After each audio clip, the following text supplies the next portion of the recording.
Chapter 2 The Vanishing Glass. Nearly 10 years had passed since the Dursleys had woken up to find their nephew on the front step, but Bath Drive had hardly changed at all. The sun rose on the same tidy front gardens. It lit up the brass number 4 on the Dursleys' front door. It crept into their living room, which was almost exactly the same as it had been on the night when Mr. Dursley had seen that fateful news report about the owls. Only the photographs on the mantelpiece really showed how much time had passed. 10 years ago, there had been lots of pictures of what looked like a large pink beach ball wearing different coloured bonnets, but Dudley Dursley was no longer a baby, and now the photographs showed a large blonde boy riding his first bicycle on a carousel at the fair, playing a computer game with his father being hugged and kissed by his mother. The room held no sign at all that another boy lived in the house too. Harry Potter was still there, asleep at the moment, but not for long. His Aunt Petunia was awake, and it was her shrill voice that made the first noise of the day of "Get up now." Harry woke with a start. His aunt rapped on the door again. Up she screeched. Harry heard her walking toward the kitchen, and then the sound of the frying pan being put on the stove. He rolled onto his back and tried to remember the dream he had been having. It had been a good one. There had been a flying motorcycle in it. He had a funny feeling he'd had the same dream before. His aunt was back outside the door. "Are you up yet?" she demanded. "Nearly," said Harry. "Well, get a move on. I want you to look after the bacon, and don't you dare let it burn.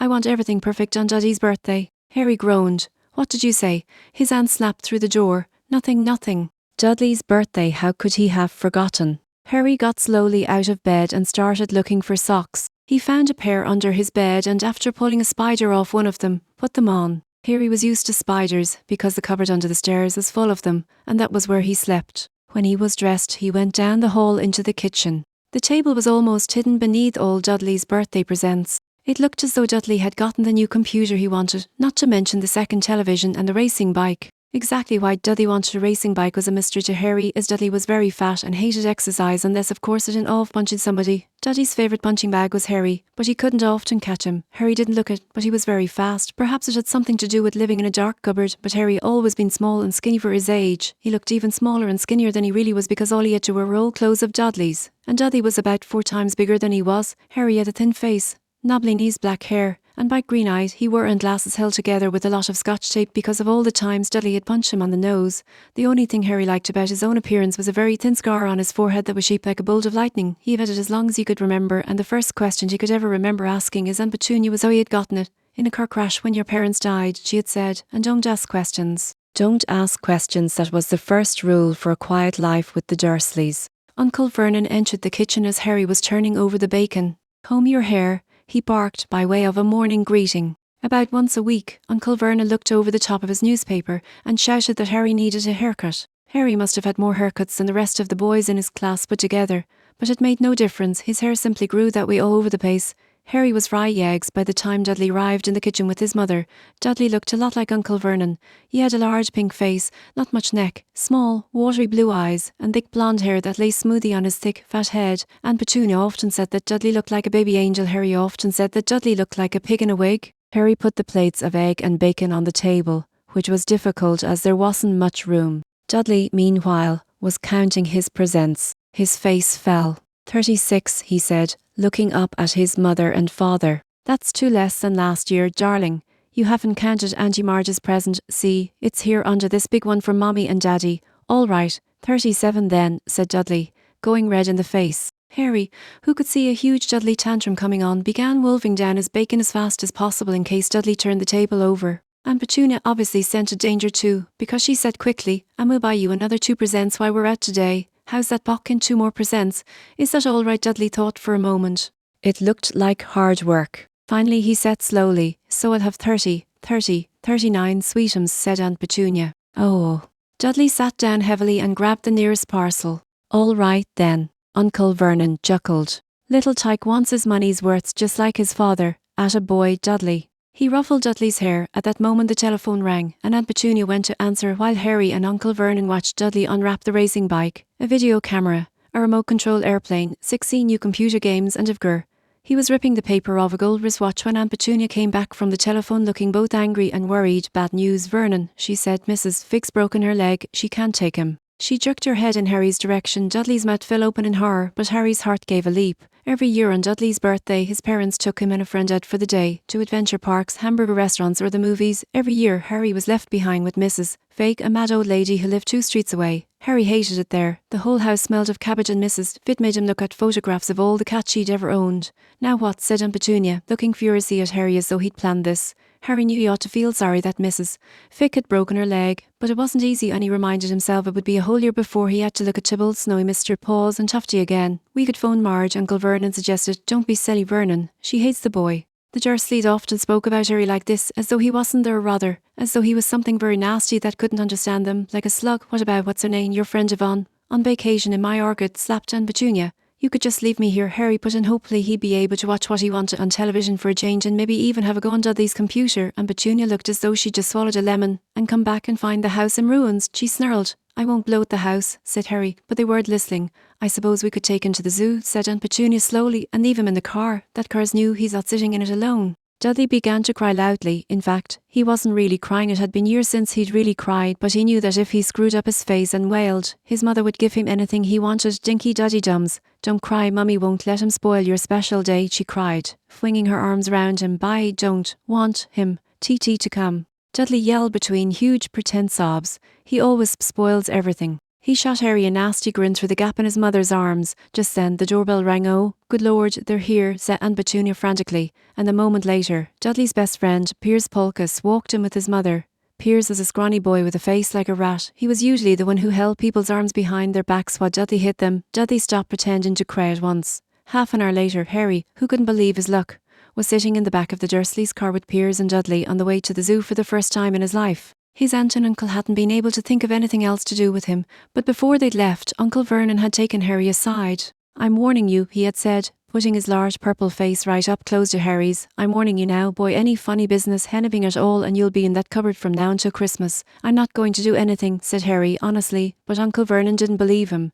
No one ever did. The problem was, strange things often happened around Harry, and it was just no good telling the Dursleys he didn't make them happen once. And Petunia, tired of Harry coming back from the barber's looking as though he hadn't been at all, had taken a pair of kitchen scissors and cut his hair so short he was almost bald except for his bangs, which she left to hide that horrible scar. Dudley had laughed himself still at Harry, who spent a sleepless night imagining school the next day, where he was already laughed at for his baggy clothes and thick glasses. Next morning, however, he had gotten up to find his hair exactly as it had been before Aunt Petunia had sheared it off. He had been given a week in his cupboard for this, even though he had tried to explain that he couldn't explain how it had grown back so quickly. Another time, Aunt Petunia had been trying to force him into a revolting old sweater. Dudley's brown orange puff balls, the harder she tried to pull it over his head, the smaller it seemed to become, until finally it might have fitted a hand puppet, but certainly wouldn't fit Harry. Aunt Petunia had decided it must have shrunk in the washing. To his great relief, Harry wasn't punished. On the other hand, he'd gotten into terrible trouble for being found on the roof of the school kitchens. Dudley's gang had been chasing him as usual when, as much to Harry's surprise as anyone else's, there he was sitting on the chimney. The Dursleys had received a very angry letter from Harry's headmistress telling them Harry had been climbing school buildings, but what he tried to do as he shouted at Uncle Vernon through the locked door of his cupboard was jump behind the big trash cans outside the kitchen doors. Harry supposed that the wing must have caught him in mid-jump, but today nothing was going to go wrong. It was even worth being with Dudley and Piers to be spending the day somewhere that wasn't school, his cupboard or Mrs. Figg's cabot-smelling living room, while he drove. Uncle Vernon complained to Aunt Petunia. He liked to complain about things. People at work, Harry, the council, Care at the bank, and Harry were just a few of his favourite subjects. This morning, it was motorcycles, roaring along like maniacs. The unowed them, he said, as a motorcycle overtook them. "I had a dream about a motorcycle," said Harry, remembering suddenly. It was flying. Uncle Vernon nearly crashed into the car in front. He turned right around in his seat and yelled at Harry, his face like a gigantic beet with a moustache. "Motorcycles don't fly." Dudley and Piers snickered. "I know they don't," said Harry. "It was only a dream." But he wished he hadn't said anything. If there was one thing the Dursleys hated even more than his asking questions, it was his talking about anything, acting in a way shouldn't, no matter if it was in a dream or even a cartoon. They seemed to think he might get dangerous ideas. It was a very sunny Saturday and the zoo was crowded with families. The Dursleys bought Dudley and Piers large chocolate ice creams at the entrance, and then, because the smiling lady in the van had asked Harry what he wanted before they could hurry him away, they bought him a cheap lemon ice pop that wasn't bad either. Harry thought, licking it as they watched a girl scratching its head who looked remarkably like Dudley, except that it wasn't blonde. Harry had the best morning he'd had in a long time. He was careful to walk a little way apart from the Dursleys so that Dudley and Piers, who were starting to get bored with the animals by lunchtime, wouldn't fall back on their favourite hobby of hitting him. They ate in the zoo restaurant, and when Dudley had a tantrum because his Knickerbocker glory didn't have enough ice cream on top, Uncle Vernon bought him another one and Harry was allowed to finish the first. Harry felt afterward that he should have known it was all too good to last. After lunch they went to the reptile house. It was cool and dark in there, with lit windows all along the walls behind the glass. All sorts of lizards and snakes were crawling and slithering over bits of wood and stone. Dudley and Piers wanted to see huge poisonous cobras and thick man-crushing pythons. Dudley quickly found the largest snake in the place. It could have wrapped its body twice around Uncle Vernon's car and crushed it into a trash can, but at the moment it didn't look in the mood. In fact, it was fast asleep. Dudley stood with his nose pressed against the glass, staring at the glistening brown coils. Make it move, he whined at his father. Uncle Vernon tapped on the glass, but the snake didn't budge. Do it again, Dudley ordered. Uncle Vernon rapped the glass smartly with his knuckles, but the snake just snoozed on. This is boring, Dudley moaned. He shuffled away. Harry moved in front of the tank and looked intently at the snake. He wouldn't have been surprised if it had died of boredom itself. No company except stupid people drumming their fingers on the glass trying to disturb it all day long. It was worse than having a cupboard as a bedroom where the only visitor was Aunt Petunia hammering on the door to wake you up. At least you got to visit the rest of the house. The snake suddenly opened its beady eyes. Slowly, very slowly, it raised its head until its eyes were on a level with Harry's. It winked. Harry stared. Then he looked quickly around to see if anyone was watching. They weren't. He looked back at the snake and winked too. The snake jerked its head toward Uncle Vernon and Dudley, then raised its eyes to the ceiling. It gave Harry a look that said quite plainly, I get that all the time. I know, Harry murmured through the glass, though he wasn't sure the snake could hear him. It must be really annoying. The snake nodded vigorously. Where do you come from, anyway? Harry asked. The snake jabbed its tail at a little sign next to the glass. Harry peered at it. Boa constrictor, Brazil. Was it nice there? The boa constrictor jabbed its tail at the sign again and Harry read on. This specimen was bred in the zoo. Oh, I see, so you've never been to Brazil? As the snake shook its head, a deafening shout behind Harry made both of them jump. Dudley, Mr. Dursley. Come and look at this snake, you won't believe what it's doing. Dudley came waddling toward them as fast as he could. Out of the way you, he said, punching Harry in the ribs. Caught by surprise, Harry fell hard on the concrete floor.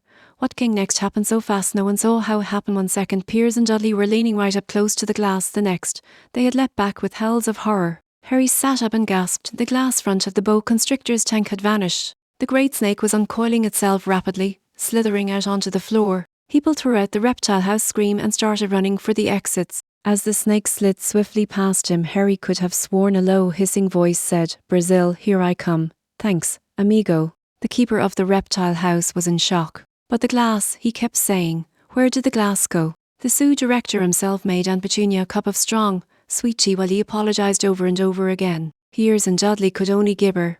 As far as Harry had seen, the snake hadn't done anything except slap playfully at their heels as it passed, but by the time they were all back in Uncle Vernon's car, Dudley was telling them how it had nearly bitten off his leg, while Piers was swearing it had tried to squeeze him to death. But worst of all, for Harry at least, was Piers calming down enough to say Harry was talking to it. Weren't you, Harry? Uncle Vernon waited until Piers was safely out of the house before starting on Harry. He was so angry he could hardly speak. He managed to say, go cupboard, stay no meals, before he collapsed into a chair, and Aunt Petunia had to run and get him a large brandy. Harry lay in his dark cupboard much later, wishing he had a watch. He didn't know what time it was and he couldn't be sure the Dursleys were asleep yet. Until they were, he couldn't risk sneaking to the kitchen for some food. He'd lived with the Dursley almost 10 years, 10 miserable years, as long as he could remember, ever since he'd been a baby and his parents had died in that car crash. He couldn't remember being in the car when his parents had died. Sometimes, when he strained his memory during long hours in his cupboard, he came up with a strange vision, a blinding flash of green light and a burning pain on his forehead. This, he supposed, was the crash, though he couldn't imagine where all the green light came from. He couldn't remember his parents at all. His aunt and uncle never spoke about them, and of course he was forbidden to ask questions. There were no photographs of them in the house. When he had been younger, Harry had dreamed and dreamed of some unknown relation coming to take him away, but it had never happened. The Dursleys were his only family. It sometimes he thought or maybe hoped that strangers in the street seemed to know him. Very strange strangers they were, too. A tiny man in a violet top hat had bowed to him once while out shopping with Aunt Petunia and Dudley. After asking Harry furiously if he knew the man, Aunt Petunia had rushed them out of the shop without buying anything. A wild-looking old woman dressed all in green had waved merrily at him. Once on a bus, an old man in a very long purple coat had actually shaken his hand in the street the other day and then walked away without a word. The weirdest thing about all these people was the way they seemed to vanish the second Harry tried to get a closer look. At school, Harry had no one. Everybody knew that Dudley's gang hated that odd Harry Potter in his baggy old clothes and broken glasses, and nobody liked to disagree with Dudley's gang.